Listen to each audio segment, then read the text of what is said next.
Ezalaka esengo ponanga alendewa kozala liboso na bino surtout beaucoup plus na cadre ya rétrospective ya magazine Mbonda Ekolo oyo ememeli bino ba innovation ya ndenge na monde ya communication. Merci Kinshasa, merci Congo, Brazzaville, Angola, partout ba diaspora bozali. La pesi bino mbote pona yebi boza vraiment fidèle na cadre ya kolanda toujours magazine abiso. Tofongoli retourne na biso pour la commission qui babani déjà ba travaux proprement dit la troisième rencontre oyo ya processus pour la kozongisa kimia na est ya République démocratique du Congo kuna na Nairobi et le kala ki nini Medline Kambembe abeta somali solango. Ba travaux proprement dit ya troisième rencontre ya processus pona koyeba na kozongisa kimia na est ya RD Congo e bandaki mukolo ya mercredi 30 novembre na Nairobi na capitale kenyan. Kasi ba travaux yango e kozala bongo dirigé na ancien président Kenya Uhuru Kenyatta oyo azali facilitateur ya communauté ya ba état d'Afrique de l'Est EAC en sigle pona processus ya koluka kimia na est ya République démocratique du Congo. Ba délégation nyonso ya ba groupes armés, ya société civile, ya ba association ya basi, pe ya Nord Kivu, Sud Kivu, Maniema, Ituri, pe ya Tanganyika, bazalaki présente na troisième rencontre oyo. Kasi na veille na yango, mandataire spécial ya chef de l'État pona processus na Nairobi, Serge Tibangu abengisaki ba groupes armés oyo bazalaki wana na Nairobi pona respect ya cessez-le-feu sur terrain pona ko éviter absence na bango na discussion yango. Na yango esengeli toyeba que 47 groupes armés nde bazalaki na troisième rencontre ya processus oyo ezalaki kosalema na Nairobi pona koluka kimia na est ya RD Congo. Tokosenga kaka na gouvernement na biso a continuer na kosala musala kitoko na ko accompagner chef de l'état pe groupes armés pour que ba kosilisa guerre oyo eza na est ya République démocratique du Congo. Biso awa tobetisi kaka Mbonda. Na cadre ya koluka toujours ba élection esama ba de le constitutionnel CENI a publié déjà ba grande date ya calendrier électoral 2022-2023. Commission électorale nationale indépendante CENI en sigle a publié qui calendrier électoral 2022-2024 samedi oyo elekaki ya le 26 novembre 2022. Ba grande opération ezali bongo constitution ya fichier électoral, opération ya réception pe traitement ya ba candidature, organisation ya scrutin direct pe indirect, élection ya ba gouverneur pe ya ba sénateur. Calendrier oyo ezali ko prévoir identification pe enrôlement ya ba électeur ko banda le 24 décembre 2022 kino le 17 mars 2023. Kasi opération oyo ekosalema malembe na ba différentes provinces PR opérationnel na RDC Mobimba pe na libanda ya mboka. Na sima na yango ekozala publication ya ba statistique ya ba électeur pe circonscription électorale le 21 mai 2023. Du 1er juin au 15 juin 2023, ezali bongo date oyo ba prévoir pona kobimisa loi ya répartition ya ba siège pe opération ya ba réception pe traitement ya ba candidature ya scrutin direct ezali na ba étape ebele. Le 25 juin ekozala bongo convocation ya électorat pona députation nationale. Du 26 juin au 15 juillet 2023 ekozala ouverture ya ba bureau ya réception pe traitement ya ba candidature na députation nationale. Pe lisusu convocation ya électorat pona ba députés provinciaux pe ba conseillers communaux ekozala bongo le 2 août 2023. Ba convention électorat pona élection présidentielle ezali bongo prévu le 1er septembre 2023. Esengeli toyeba ke campagne électorale pona ba candidat président ya république, députés nationaux, députés provinciaux eza prévu à partir du 19 novembre au 18 décembre 2023. 2 jours après, ekozala organisation ya ba scrutin direct ya président ya république, députés nationaux, députés provinciaux pe conseillers communaux. Na yango boyebake le 20 janvier 2024 ezali bongo date oyo seni babongisi pona prestation ya serment ya président élu. Awa tobeti kambonda. tolakisaki bino banomination oyo esalamaki babourgmestre na bamaire ya République démocratique du Congo elekaki ndenge nini.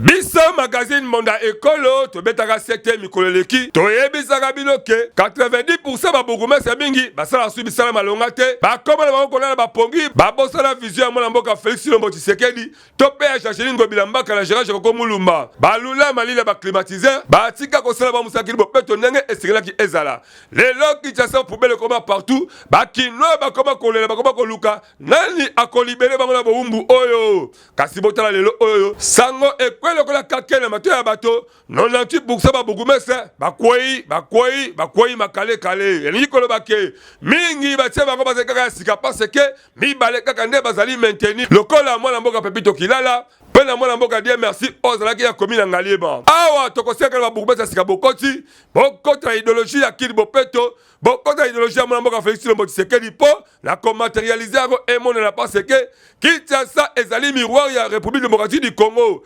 esengeli ezala peto ezala la kimia pe bo changer ba donner ya kolakisa réellement que bozali toujours prêt ya conserver Congo oyoyo tokoseka pe lisusu na mwana mboka Jacqueline Ngobila-Mbaka yeba pe ke ba bourgmestre soki misolo ezali te bakosala musala te po ata to changer bango ndenge na ndenge bon fongola PG ya ba rétrocession ekitelaka bango rétrocession ne ko permettre ba bourgmestre bakoka kosala misala ndenge esengeli melelo tokoma komona mingi ka ba ONG ya ba ministre provinciaux pe ya ba député misusu o baza ko occuper ba poste kuna na l'Assemblée provinciale bango nde ba créer ba ONG ba ko molaka ba boulevard mais Kini Bopeto esengeli ezala ba quartier na ba rue po soki ba bourgmestre ba komi kozala rétrocéder et ko permettre ba travailler en commun accord na ba chef du quartier pe ba chef de rue po Kini Bopeto et comment matérialiser awa to betka mbonda pe to pesi bravo na mwana mboka Félix Tshilombo Tshisekedi mais ko suka ba bourgmestre ba rétrocession et ko sala bien et ko mema changement makasi biso awa to betika mbonda il faut koyeba ke na ville province ya Kinshasa ata ba nommer ba bourgmestre belé soki ba rétrocession zo bimate et ko zalaka passe pour Kini Bopeto et comme vraiment réalité tout dans élément oyo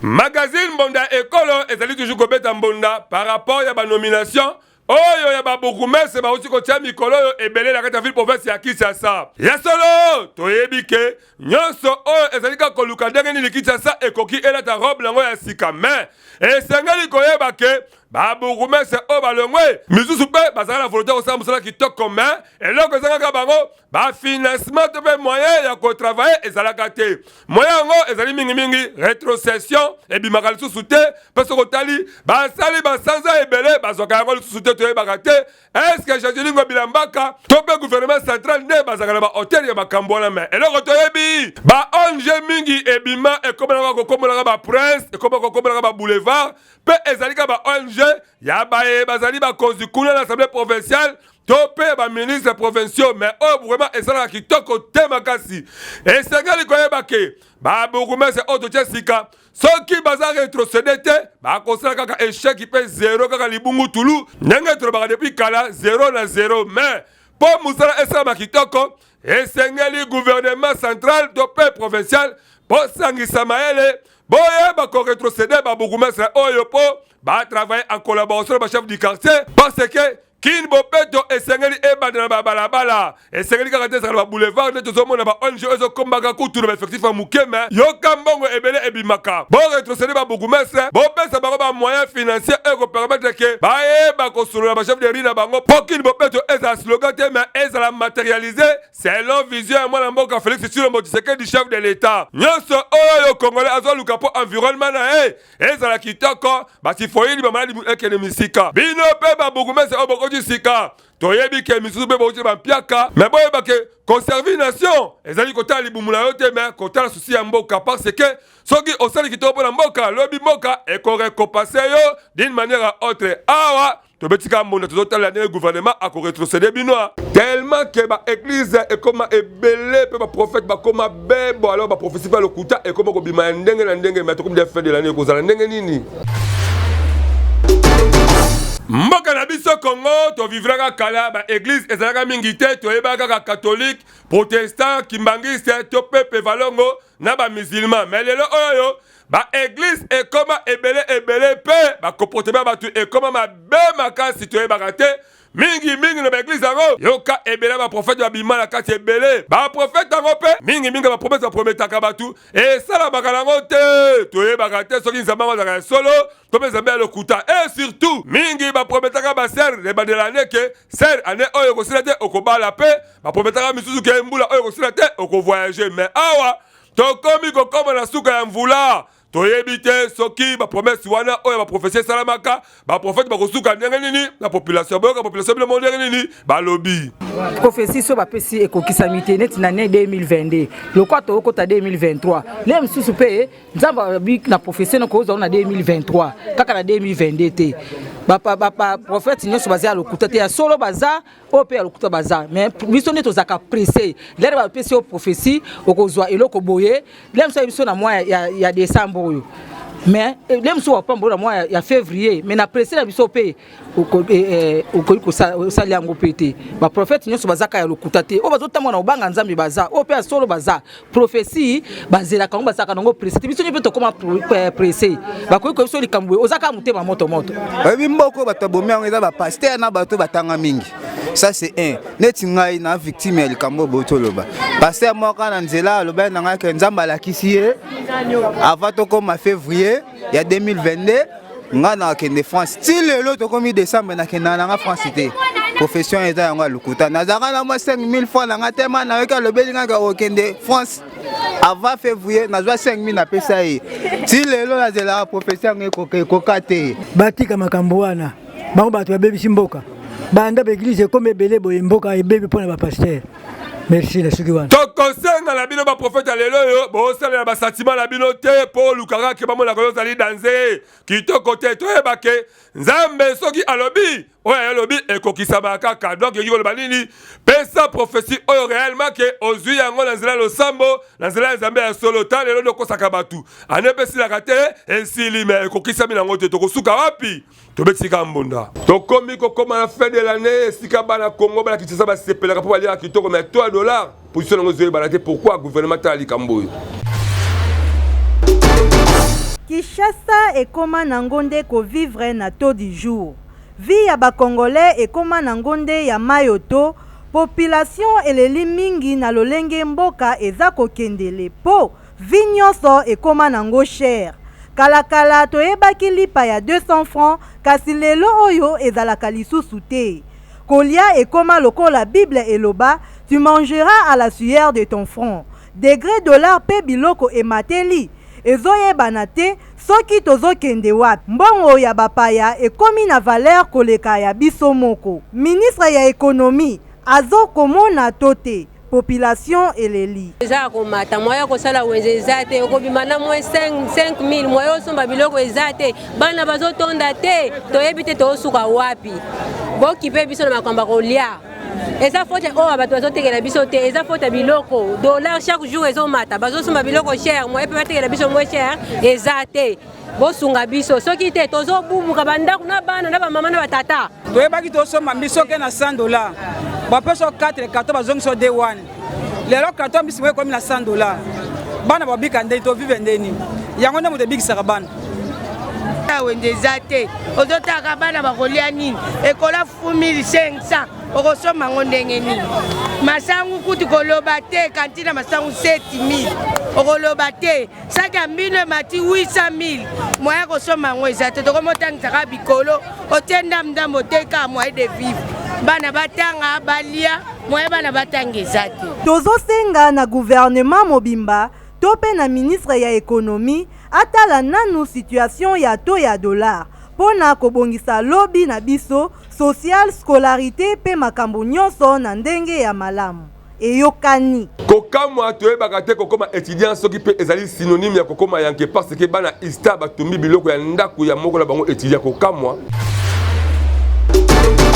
Lelo na Kinshasa tokoma koyeba te problème oyo etali bandeko na biso ba étudiant, c'est comme si boyoka likasi na bango ezalaka te. Awa boza komona tozali na komina Kimbaseke na route Mokali, ndenge kaka boza komona kamera na biso ezali kotambola, nyonso o boza komona eziki na ndako oyo ba télévision, ba ventilateur, ba kiti ezali ndako ya un étudiant ya ISTA. Elingi koloba nini? Il paraîtrait que azali na conflit bandeko na ba étudiant, yango bango pe ba kokotele na tongo oyo batumbi biloko nyonso tu oyo eza ya kati ya ndako na ye, donc bazongisi moninga a zéro. Toyebi te comportement oyo soki vraiment ezali utile epai bacadre ya futur ya mboka na biso Congo. Oyo kabilo moko ya bato bazali na kati esika wana ndenge nini alobaki ntango amonaki kamera ya Mbonda Ekolo magazine d'actualité.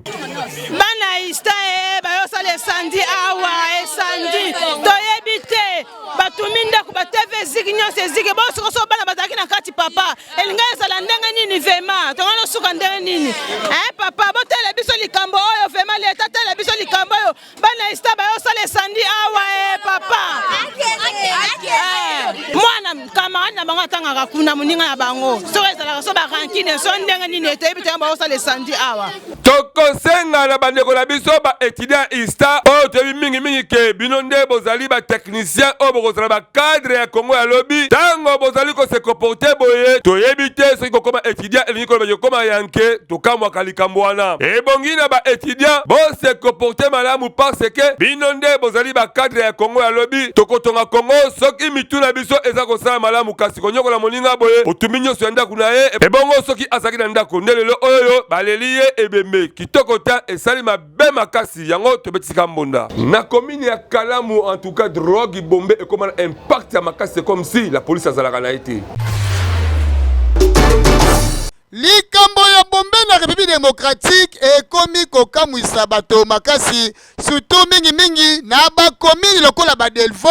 kokita pe awa na Kalamu ekomi na to ya kosakana te botala jeune oyo alali na mabele on dirait akufi selon population balobaki maladi ya ndeke nzoka eza nango maladi ya ndeke te amelaki bombe na nitriling amatisi ba vitesse na ye makasi botala ye na pota bato mosusu ya mitema ya mawa bayokelaki ye mawa me na suka na yango tango letina Malalaise oyo azali na bongolo akitaki wana alobi bato ya bombe balingaka hôpitalité ndenge abelelaki abimaki lokola prophète na ye botala papa oyo ndenge alamuki na kimia me na suka na yango tango biso Mbonda Ekolo tokitaki boka ndenge balobaki na mikro na biso omoni ndeko avandi alali awa mais toyebi te asala accident ou amili bimelamela mais soki ozali na po ya bimelamela il faut gouvernement na biso non empêcher biloko wana ekota au cas de risque oma te boye moto akoyi na nzela sans que même famille na ye reconnaître esika azali eza vraiment mpasi makasi conseil nini opesa bayokaka te oleba tia vi na bango na koluka mpo na lobi na bango vi na bango bata bamidétruire bango moko siko conseil topesaka bayokaka te donc eloko wana eza mabe ezokoyebisa nzoto bantikor nanu par rapport ya kolia no na mboka eza na mpasi na biso ozomela biloko ya makasi antikor ezosimba te tala ndeko na ngai oyo melata mai esovaka okomela pombe biloko wana ezali bamatiere bachimi mo basali yango eza donc makasi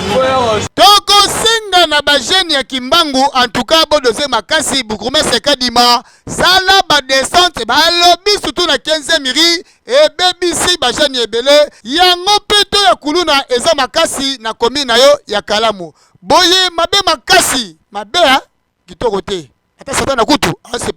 Il faut koyeba que recommandation ya Bible tope ya Coran eza kosenga kosalisa bandeko bazala pasi maman mami a les livres mais trop tilelo azuli sumité bozo bete kara pourquoi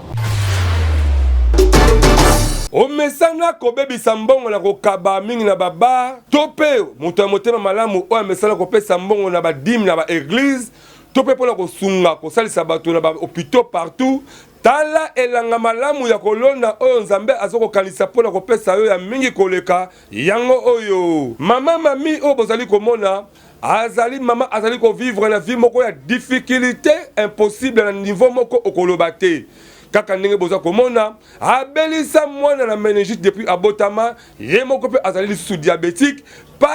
pasi ekanga mama opem esika kovanda ezali te lelo oyo devant caméra ya mbonda ekolo mama mami aleli ngai mama mami nabengi bino mpo naza na pasi naza na mwana oyo abotama na méningite aza mwana ndeko na nga depuis 2006 bakufaka na bamobulu ezala na este wana na mama na ye nga nde natikala kobokola mwana ntango nazalaka makasi nazoluka na bandeki kobokola mwana nazomema ye na kine nde akomaki kovanda me ntango nga moko mpe nakomi maladive makoki eza lisusu te komema ye na kine nga mpe libumu ekoma bambeli baopération nakoma mpe diabétique bakisi yango nazwaka naza esu na makasi te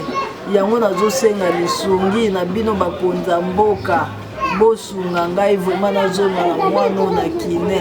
nasengi badepute bato ya ONG nasengi basango bapaster ya mawa bato nyonso ya mitema malamu oyo ya mawa bakonzi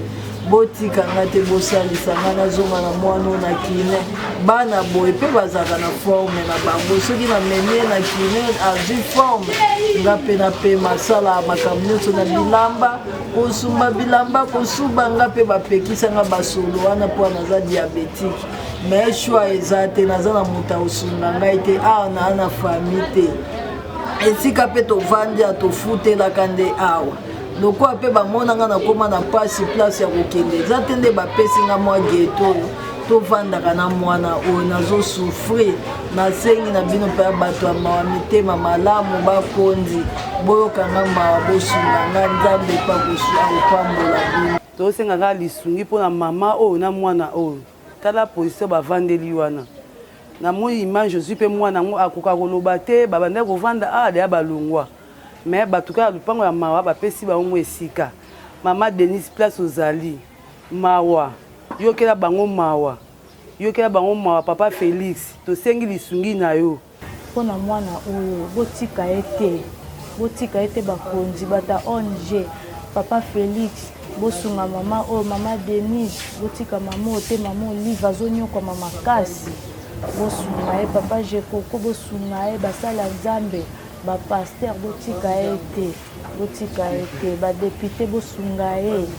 bapapa baministre nyonso tu bosunga ye tokosenga kaka na baye batonda mitema mawa baye mama mami atangi kombo to pe oyo baye atangi kombo te bozala na motema malamu po elanga ya kolona yango oyo biblia to pe courant elobi yeba kosunga moto na tango ya pasi penza be akopesa yo akofuta yo mingi ya koleka tala mama mami yeyo aleli na bato mitema mawa bosunga ye botika ye te pamba te soki botiki ye ezali pasi pe mawa mingi tosunga mama mia po totiki ye souci rubrique o ba diaspora bana kini bana braza bana ngola bana afrique si balela pona nini boye ala lozaya de lisoni obetel bisolelo nazo yeba te bato nyonso toko voter bako sala eloko moko te bon biso tokolobela makambo mingi ya courant pourquoi courant etambola mabe pona nini boye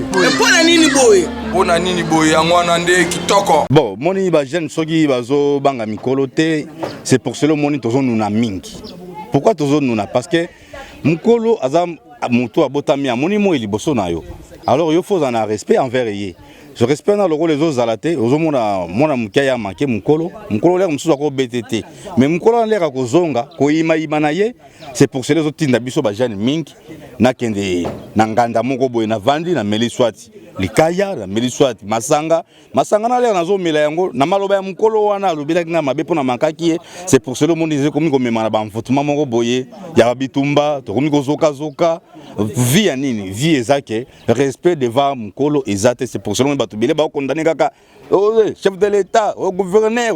boye non eza bongo te alors photo za la boto si mingi devant bakulutu o biso to kuti na se amoyi yango nazali koloba boye mpona bandeko ba jeune bali kosala makamba mabe ko mankaka ba mikolo bazangi nde botosi na botosi oyo bazangi ntango azomake papa moninga papa nde moko aboti akobanke ye akobanga ye te ntango azomake mama moninga mama pa boti akobanga ye te ata moke bon jeunesse ya lelo ezokoyeba kopesa respect na ba mikolo te ezali par rapport ya génération omona tango ya kala tango ba papa na ba mama botaki biso ne baza kokola éducation na bango o bazwaki na o ya lelo eza très différente. Pourquoi? Parce que lelo bana balingi lisusu kotanga te même bo bazo kotanga na classe ezo ko permettre bango te baza na niveau oyo ba parents na biso bazaki nango. C'est pourquoi bazo ko mi pesa plus na ba comportement oyo eza mingi ya balabala. Ba gel bazo ko se livrer plus na ba biloko ezo ko bebisa bango. Ba masanga